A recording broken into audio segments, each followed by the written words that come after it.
ang katahimikan para sa katotohanan nito.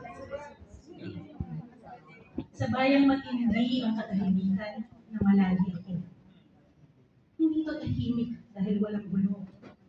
Sadyang ang mga maiingay ay kinikitil. Tinitipong ang bibig sa utos ng maniniil. May takot sa sandaling ibubukas ang bibig. Bukas, katawan mo'y lumulutang sa tubig.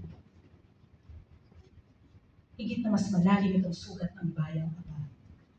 Sugat ko'y daplis lamang, sa kanya tumama ang bala.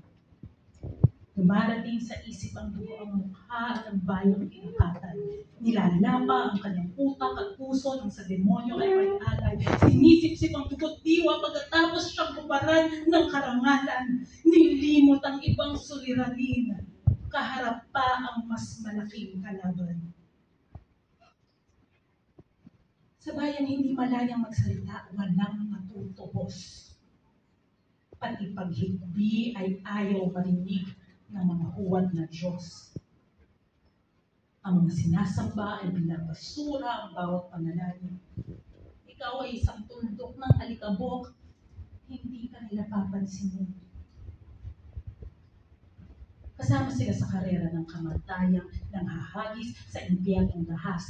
Sila ang mga maniniil, hindi po makapangyarihang magbibigay lunas. Sa pagbalot ng itim na kapa ng gabi, sumilip ang buwan. Sa gitna ng kadiliman, liwanag ay aking pa rin nasilayan.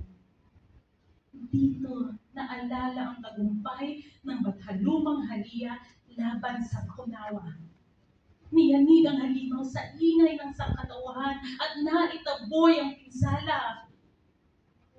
Ako ang susunod na haliya. Walang maskara, ngunit sandatay maaasahan.